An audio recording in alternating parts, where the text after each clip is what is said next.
بسم اللہ الرحمن الرحیم۔ السلام علیکم دوستو، دنیا بھر کی خبروں میں آج آپ سنیں گے، لیکن اس سے پہلے اگر ہو سکے تو لائک اور سبسکرائب کا بٹن ضرور دبا لیں، شکریہ۔ خفیہ دستاویزات جس پر صدر پیوٹن کے دستخط ہیں۔ تجربہ نہ ہونے کی وجہ سے عمران خان کی ٹیم نے پنجاب کا بیڑا غرق کر دیا، چودھری پرویز الہی۔ اسرائیلی تنظیم موساد جانتی ہے کہ صہیونی حکومت کے آفیسر کھوٹے سکے کی طرح ہیں۔ ایران۔ شہباز شریف کی منگلہ میں تقریر کے دوران وزیر اعظم آزاد کشمیر کے ساتھ تکرار۔ برطانوی شہری جانوروں کی غذائیں کھانے پر مجبور۔ مذہبی رسومات کے لیے چرچ جانے والا ایک قافلہ سیلابی ریلے میں بہہ گیا، 14 افراد مارے گئے۔ احتجاج کرنے پر ایرانی کوہ پیما رکابی کا گھر منہدم کر دیا گیا۔ حکومت کی طرف سے گھریلو صارفین کے لیے گیس کے اوقات کا اعلان۔ موسم سرما کی اداسی کم کرنے والی غذائیں۔ پاکستان ہیپاٹائٹس سی کے ممالک میں پہلے نمبر پر آ گیا۔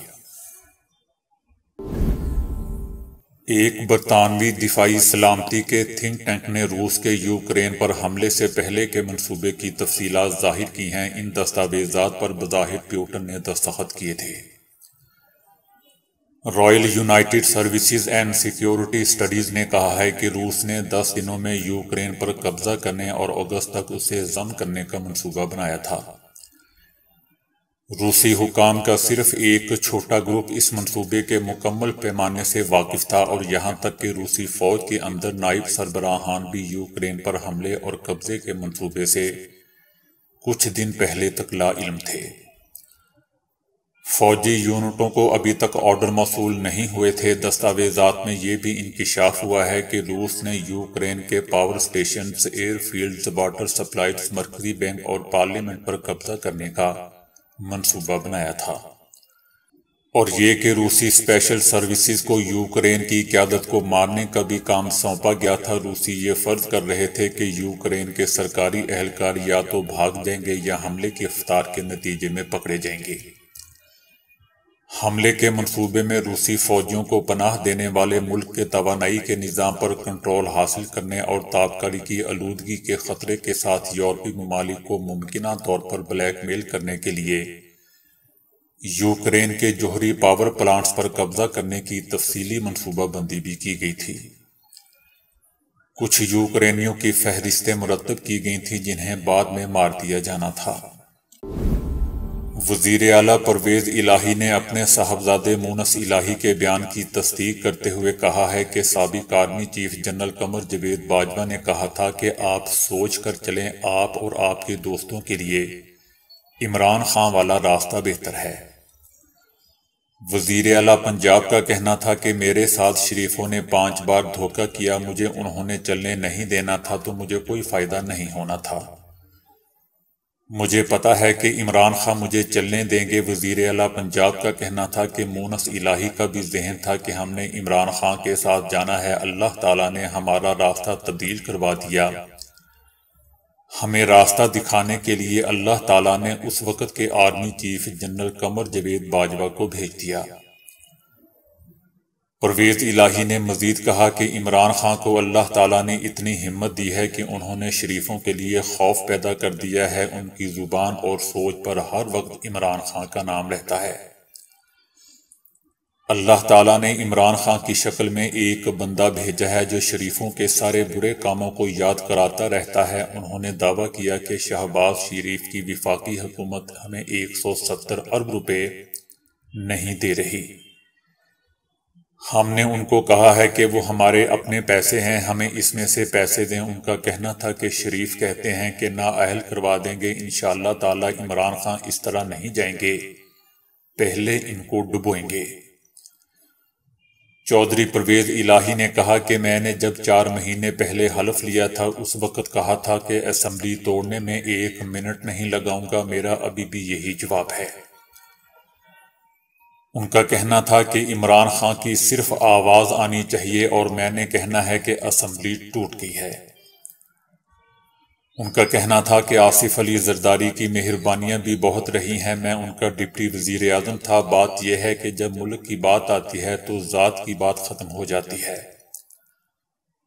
آصف علی زرداری کو یہ سمجھنا چاہیے کہ شریفوں کے بارے میں ہمیشہ ان کے کیا خیالات تھے۔ انہوں نے دعویٰ کیا کہ عمران خان ایماندار آدمی ہے، اس میں کوئی شک نہیں ہے، لیکن تجربہ نہ ہونے کی وجہ سے ان کی ٹیم نے پنجاب کا بیڑا غرق کر دیا۔ ان 4 سالوں میں پنجاب کا ستیہ ناش ہو گیا۔ ایران نے کہا ہے کہ اسرائیل کی بدنام زمانہ تنظیم موساد کو معلوم ہے کہ دنیا میں صہیونی حکومت کے حکام اور آفیسرز کس طرح اور کیوں ایک کھوٹے سکے کی مانند ہیں۔ ایران کے ایک اعلیٰ سیکیورٹی آفیسر نے موساد کے ڈائریکٹر ڈیوڈ بارنیہ کی جانب سے ایران کے بارے میں دیے جانے والے بیان پر رد عمل کا اظہار کرتے ہوئے کہا ہے کہ صہیونیوں کو غصہ اس لیے ہے کہ وہ اپنی کابینہ کے اراکین کو اپنی اطلاعات اور رپورٹیں تہران منتقل کرنے کے لیے کنٹرول نہیں کر سکتے، اور جب تل ابیب اور قدس میں ہونے والے دھماکوں کی ویڈیو وائرل ہوتی ہیں تو نوجوان اس پر خوشی اور مسرت کا اظہار کرتے ہیں، تو یہ ایک فطری عمل ہے۔ یاد رہے دوستو کہ اسرائیل کی بدنام زمانہ تنظیم موساد کے ڈائریکٹر ڈیوڈ بارنیہ نے جوہری معاہدے کو بچانے کے لیے امریکہ اور یورپی یونین کی کوششوں اور بیانات کے برعکس دعویٰ کیا ہے کہ ایران کو جواب دیا جائے گا، لیکن کسی دوسرے طریقے سے۔ وزیر اعظم شہباز شریف منگلا میں ڈیم کے یونٹ کی افتتاحی تقریب کے موقع پر خطاب کر رہے تھے کہ وزیر اعظم آزاد کشمیر کے ساتھ تکرار ہوگی۔ پاکستان تحریک انصاف سے تعلق رکھنے والے وزیر اعظم آزاد کشمیر سردار تنویر الیاس نے وزیر اعظم کی تقریر کے دوران بولنے کی کوشش کی، جس پر شہباز شریف نے انہیں مخاطب کرتے ہوئے کہا کہ آپ بیٹھ جائیں، بعد میں بات کریں گے۔ تاہم وزیر اعظم آزاد کشمیر خاموش نہ ہوئے۔ شہباز شریف کے منع کرنے کے باوجود وہ خاموش نہ ہوئے اور انہوں نے احتجاجاً اپنی بات جاری رکھنے کی کوشش کی، جس پر شہباز شریف نے انہیں دوبارہ کہا کہ بات کریں گے آپ سے۔ شہباز شریف نے اپنی تقریر دوبارہ شروع کی تو وزیر اعظم آزاد کشمیر پھر بول پڑے، جس پر شہباز شریف نے انہیں کہا کہ پلیز میری بات سنیں، آزاد کشمیر کے لیے آپ سے بات کریں گے۔ وزیر اعظم صاحب آپ بیٹھیں، آپ سے بات کریں گے۔ شہباز شریف نے اپنی تقریر کے دوران پی ٹی آئی پر تنقید کرتے ہوئے کہا کہ تعمیر و ترقی عمل سے ہوتی ہے، نعروں سے اور دھرنوں سے نہیں ہوتی، بلکہ اس سے خرابی ہوتی ہے۔ اس لیے نعرے نہ لگائیں بلکہ اپنے عمل سے قوم پر اپنی کارکردگی ثابت کریں۔ وزیر اعظم کا کہنا تھا کہ ہم سب کو اکٹھا ہونا ہوگا، اپنے اختلافات سے بالا تر ہو کر، اپنی ذاتی پسند ناپسند سے بلند ہو کر ہمیں پاکستان کی خدمت کرنی ہوگی۔ اس موقع پر وزیر اعظم آزاد کشمیر نے احتجاجاً کھڑے ہو کر بولنے کی کوشش کی، جس پر وزیر اعظم شہباز شریف نے انہیں ٹوکتے ہوئے خاموش رہنے کے بعد بات کرنے اور بیٹھ جانے کا کہا۔ برطانیہ کے ایک اخبار نے انکشاف کیا ہے کہ افراط زر نے برطانوی شہریوں کو جانوروں کی خوراک اور غذائیں کھانے پر مجبور کر دیا ہے۔ اس ملک میں زندگی کے لیے ضروری خرچوں میں اضافے کے بعد غریب اور کمزور لوگ پالتو جانوروں کی خوراک کا رخ کر رہے ہیں۔ رپورٹ میں کہا گیا ہے کہ جیسے جیسے بل بڑھتے ہیں اور خاندانوں کو گرمی اور خوراک کے درمیان ایک مشکل انتخاب کا سامنا کرنا پڑتا ہے، اس کی وجہ سے کچھ نے ناخوشگوار اقدامات کا سہارا لے لیا ہے۔ لوگ پالتو جانوروں کا کھانا کھا رہے ہیں اور زندگی کے بڑھتے ہوئے اخراجات کے بحران کی وجہ سے موم بتیوں سے کھانا گرم کرنے کی کوشش کر رہے ہیں۔ برطانیہ میں افراط زر 41 برسوں میں اپنی بلند ترین سطح پر دوستوں پہنچ گیا ہے۔ کھانے اور مشروبات کی قیمتوں میں اکتوبر تک 16.4% اضافہ ہو چکا ہے۔ جنوبی افریقہ میں مذہبی رسومات کی ادائیگی کے لیے چرچ جانے والا ایک قافلہ سیلابی ریلے میں بہہ گیا، جس میں 14 افراد ڈوب کر مارے گئے جبکہ 4 لاپتہ ہیں۔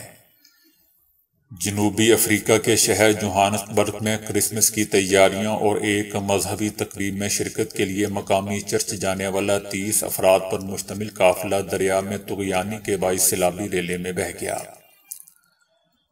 حالیہ دنوں میں جاری موسلادھار بارشوں کے باعث دریاؤں میں پانی کی سطح بلند ہو گئی ہے۔ چرچ جانے والے قافلے میں شامل موجود دریا کے پتھروں پر کھڑے تھے اور کچھ آرام کر رہے تھے کہ دریا میں طغیانی آ گئی۔ اچانک آنے والے سیلابی ریلا اتنا تیز رفتار تھا کہ وہاں موجود لوگوں کو بھاگنے کا موقع ہی نہ مل سکا اور 30 افراد ریلے میں بہہ گئے، جن میں سے 14 افراد موقع پر مارے گئے جبکہ 4 لاپتہ ہیں۔ 12 افراد کو نکال لیا گیا، جن میں 5 افراد کی حالت نازک بتائی جا رہی ہے۔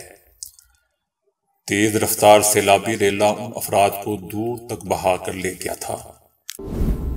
ایران میں ایک ویڈیو جس میں ایک گھر کے کھنڈرات کو زمین پر کھیلوں کے تمغوں کے ساتھ دکھایا گیا ہے، اس ہفتے گردش کرتا رہا۔ ایرانی کوہ پیما رکابی نے بغیر حجاب کے ایک بین الاقوامی ٹورنامنٹ میں حصہ لیا تھا۔ اس کوہ پیما کے خاندانی گھر کو مبینہ طور پر منہدم کر دیا گیا ہے۔ 33 سالہ رکابی نے جنوبی کوریا میں ہونے والے مقابلے میں ایران کے لازمی لباس کوڈ کو توڑ دیا تھا، لیکن بعد میں اس نے کہا تھا کہ اس کا ہیڈ سکارف لاشعوری طور پر گر گیا تھا۔ پولیس کی حراست میں مہیسا امینی کی موت کے بعد سے ایران میں ہونے والے زبردست مظاہروں کے درمیان یہ بات سامنے آئی تھی کہ اس نے احتجاجاً ایسا کیا ہے۔ سوئی ناردرن گیس نے گھریلو صارفین کو ناشتے، دوپہر اور رات کے کھانے کے اوقات میں گیس فراہم کرنے کا اعلان کیا ہے۔ عالمی منڈی میں گیس مہنگی ہونے کی وجہ سے اس بار زیادہ گیس نہیں خریدی جا سکی۔ روس اور یوکرین جنگ کی وجہ سے گیس کی سپلائی متاثر ہوئی ہے۔ گھریلو صارفین کو صبح 6 بجے سے 9 بجے، دوپہر 12 سے 2 اور شام کو 6 سے رات 9 بجے تک گیس ملے گی۔ لو پریشر والے علاقوں میں LPG سلنڈر فراہم کیے جائیں گے۔ MD گیس کا کہنا تھا کہ گیس بحران کی وجہ سے نئے کنکشن پر پابندی عائد ہے۔ اربوں روپے کی گیس چوری پکڑی گئی ہے اور کمپریسر لگا کر گیس استعمال کرنے والوں کے خلاف کارروائی شروع ہو چکی ہے۔ موسم سرما کے دوران اکثر یہ بات دیکھنے میں آتی ہے کہ لوگ اداسی کا شکار ہو جاتے ہیں۔ ماہرین اس اداسی کیفیت کی وجہ سے موسم کی تبدیلی اور دن کی روشنی میں کمی کو قرار دے رہے ہیں۔ آپ ان صحت مند غذاؤں کے استعمال سے موسم کی اس تبدیلی اور اس کے مزاج پر منفی اثرات سے محفوظ رہ سکتے ہیں۔ مارچوبا ایک ایسی سبزی ہے جس میں فولک ایسڈ کی مقدار بہت زیادہ ہوتی ہے، جو آپ کے مزاج کو بہت حد تک اچھا رکھ سکتی ہے۔ تحقیق سے معلوم ہوا ہے کہ مارچوبا سے مچھافیہ سبزی کے استعمال سے بھی ڈپریشن کو کم کیا جا سکتا ہے، اور اگر آپ ڈپریشن سے بچاؤ کے لیے ادویات کا استعمال کرتے ہیں تو یہ ان کی ضرورت کو بتدریج کم کرنے میں بھی مدد فراہم کرتی ہے۔ دہی کی خوبی یہ ہے کہ اس میں دودھ سے زیادہ کیلشیم پایا جاتا ہے۔ کیلشیم میں موڈ کو اچھا رکھنے والے ٹرانسمیٹر ہوتے ہیں، جس سے آپ کے جسم میں موجود بے چینی، ڈپریشن اور چڑچڑے پن کو قابو میں رکھنے میں مدد ملتی ہے، اور یہ جسم میں موجود فالتو چربی کو کم کرنے میں بھی مؤثر ہے۔ چھوٹی مچھلیوں میں بہت بڑی تعداد میں اومیگا 3 فیٹی ایسڈ موجود ہوتا ہے، جو آپ کے ذہن پر اثر انداز ہو کر موڈ کو خوش رکھنے کے لیے مؤثر ہے۔ ان میں ایسے غذائی اجزاء موجود ہوتے ہیں جس کے زیادہ استعمال سے آپ کے جسم میں ڈپریشن کے ہارمونز کو کم کرنے میں مدد ملتی ہے۔ اداسی کے اس سرد موسم میں اس کا استعمال گھبراہٹ کو کم کرنے میں بھی مدد فراہم کرتا ہے۔ چائنا اور بھارت سے بھی آگے نکلتے ہوئے اب پاکستان ہیپاٹائٹس سی کے سب سے زیادہ مریضوں والا ملک بن چکا ہے، جبکہ ہر 10 میں سے ایک فرد ہیپاٹائٹس کی کسی نہ کسی کیفیت میں گرفتار ہے۔ ڈاکٹرز اور عوامی صحت کے ماہرین نے زور دے کر کہا ہے کہ اس ضمن میں PCR ٹیسٹ کو فروغ دیا جائے تاکہ ہیپاٹائٹس سی کی بروقت شناخت کی جا سکے۔ تاہم یہ طے ہو چکا ہے کہ ہیپاٹائٹس سی کی شکار سب سے بڑی آبادی پاکستان میں موجود ہے، جو ایک طبی بوجھ کی صورت اختیار کر چکی ہے۔ ہیپاٹائٹس سی کے نئے 4,61,000 مریض سامنے آئے ہیں، جو دنیا کے کسی بھی ملک میں نئے مریضوں کی سب سے بڑی تعداد ہے۔ امریکہ میں سینٹر فار ڈیزیز انالیسس سے وابستہ ڈاکٹر ہومی نے یہ اعداد و شمار کراچی میں منعقدہ پاکستان سوسائٹی برائے جگر کے امراض کے اجلاس میں پیش کیے ہیں۔ پاکستان میں مہنگائی سے تنگ دلہا موٹر سائیکل پر دلہن لینے پہنچ گیا۔ پاک پتن کے علاقے محلہ شاہد نگر کا دلہا شاہ زیب شاہ بڑھتی مہنگائی کے باعث احتجاجاً دلہن لینے گاڑی کی بجائے موٹر سائیکل پر شادی حال پہنچ گیا۔ اس موقع پر دلہا شاہ زیب شاہ کا کہنا تھا کہ نئے پاکستان میں مہنگائی بہت ہو چکی ہے، گاڑی والے 10,000 روپے مانگ رہے تھے، اس لیے موٹر سائیکل میں 200 روپے کا پیٹرول ڈلوا کر دلہن لینے آ گیا ہوں۔ امراض دل میں مبتلا یا فالج کے خطرے میں گھرے خواتین اور حضرات اگر ہفتے میں 2 مرتبہ مچھلی کھائیں تو اس سے دل کو توانا رکھنے کے ساتھ ساتھ امراض دل کو روکا جا سکتا ہے۔ دنیا کے 60 ممالک میں لاکھوں افراد پر کیے گئے مطالعے کے بعد اس حقیقت کے مزید ثبوت ملے ہیں کہ اگر تیل والی آئلی مچھلیوں کو ہفتے میں کم از کم 2 مرتبہ کھایا جائے تو یہ دل کے مریضوں کے لیے بہت مفید ہوتی ہیں۔ تیل بردار مچھلیوں میں اومیگا 3 ایسڈ وسیع مقدار میں موجود ہوتا ہے۔ امریکہ، جاپان، چائنا اور یورپ میں 1,92,000 افراد کی غذائی عادات کا جائزہ لیا گیا، جن میں 52,000 دل کے مریض بھی شامل تھے۔ ان میں سے جن افراد نے ہفتے میں کم از کم 2 مرتبہ مچھلی کا استعمال کیا ان کا دل تندرست اور توانا دیکھا گیا۔ انڈیا میں روڈ ایکسیڈنٹ میں مارے جانے والا شخص رات سرد خانے میں گزارنے کے بعد زندہ ہو گیا۔ نئی دہلی کے مشرقی علاقے مراد آباد میں 45 سالہ سریش کمار کی ایک موٹر سائیکل کے ساتھ ٹکر ہوئی اور جس میں وہ بری طرح زخمی ہوا اور تشویشناک حالت میں ایک نجی ہاسپٹل میں پہنچ گیا۔ ڈاکٹرز نے ابتدائی جائزے کے بعد ہی انہیں مردہ قرار دے دیا تھا، جس کے بعد ان کی باڈی کو پوسٹ مارٹم کے لیے سرکاری ہاسپٹل پہنچا دیا گیا۔ ڈاکٹر رجندر کمار نے میڈیا کو بتایا کہ میں نے خود اس شخص کا جائزہ لیا تھا، اس میں زندگی کے کوئی آثار باقی نہیں تھے، اس لیے انہیں مردہ قرار دیا گیا۔ پولیس کا کہنا ہے کہ ڈاکٹرز کی جانب سے مردہ قرار دیے جانے کے بعد سریش کمار کی باڈی کو سرد خانے منتقل کیا گیا اور ان کے رشتہ داروں کو اطلاع دی گئی کہ آ کر باڈی وصول کر لیں۔ رشتہ دار کسی دوسرے شہر میں رہتے ہیں، اس لیے آنے میں 7 گھنٹے لگے۔ اس دوران باڈی سرد خانے میں پڑی رہی۔ پوسٹ مارٹم اور دیگر کاغذی معاملات مکمل ہوئے تو رشتہ داروں کو باڈی کے پاس لے جایا گیا۔ ان کے رشتہ دار باڈی کو دیکھ کر رونا شروع ہوئے، جبکہ ایک لڑکا لپٹ گیا۔ اسی وقت مذکورہ شخص کے جسم میں حرکت محسوس ہوئی جو بڑھتی گئی۔ ڈاکٹرز کو بلایا گیا تو پتہ چلا کہ وہ شخص زندہ ہے۔ اس کے بعد پھر سے علاج شروع کر دیا گیا۔ ڈاکٹرز کا کہنا ہے کہ سریش کومے میں چلا گیا ہے، تاہم وہ ٹھیک ہو سکتا ہے۔ پولیس کا کہنا ہے کہ یہ ایک بہت بڑا معجزہ ہے۔ ساتھ ہی پولیس نے محکمہ صحت کی جانب سے تحقیقات بھی شروع کر دی کہ کیسے ایک زندہ شخص کو مردہ قرار دے دیا گیا۔ امریکہ کے اعلیٰ فوجی کمانڈر نے منگل کو واشنگٹن میں کانگریس کی ایک سماعت کے دوران کہا ہے کہ چائنا ایسے منصوبوں پر کام تیز کر رہا ہے جن سے وہ دنیا کے موجودہ نظام کو اپنی منشا کے مطابق ڈھال سکے۔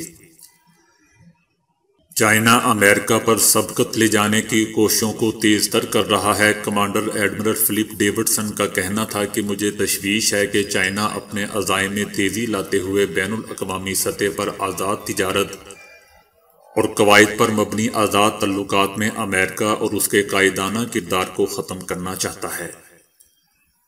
امریکہ میں چائنا کے جارحانہ رویے پر تشویش کوئی نئی بات نہیں ہے۔ انہوں نے کہا کہ چائنا طویل عرصے سے کہتا چلا آ رہا ہے کہ وہ 2050 تک اس امریکی کردار کو ختم کر دے گا۔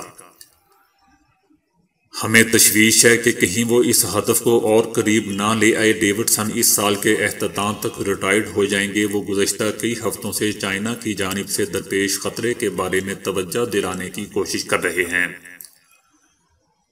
منگل کے روز انہوں نے چائنا کو 21ویں صدی میں سلامتی کے لیے سب سے بڑا اور طویل عرصے تک قائم رہنے والا خطرہ قرار دیا تھا۔ ان کا کہنا تھا کہ خطے میں امریکہ اور اس کے اتحادیوں کے لیے طاقت کا توازن ناموافق ہوتا جا رہا ہے۔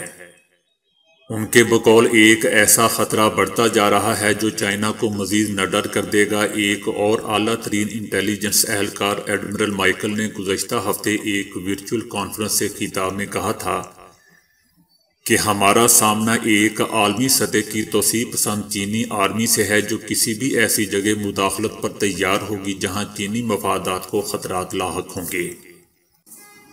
حکام کو خدشہ ہے کہ جوں جوں چینی اور امریکی آرمی کی صلاحیت میں فرق کم ہوتا جائے گا، چائنا اسی حکمت عملی کو مضبوط کرتا چلا جائے گا۔ اگلی مالی سال میں چائنا نے اپنا دفاعی بجٹ 6.8% تک بڑھا دیا ہے۔ تو دوستو ابھی کے لیے اتنا ہی۔ ویڈیو کو لائک اور شیئر کرنے کا بہت بہت شکریہ۔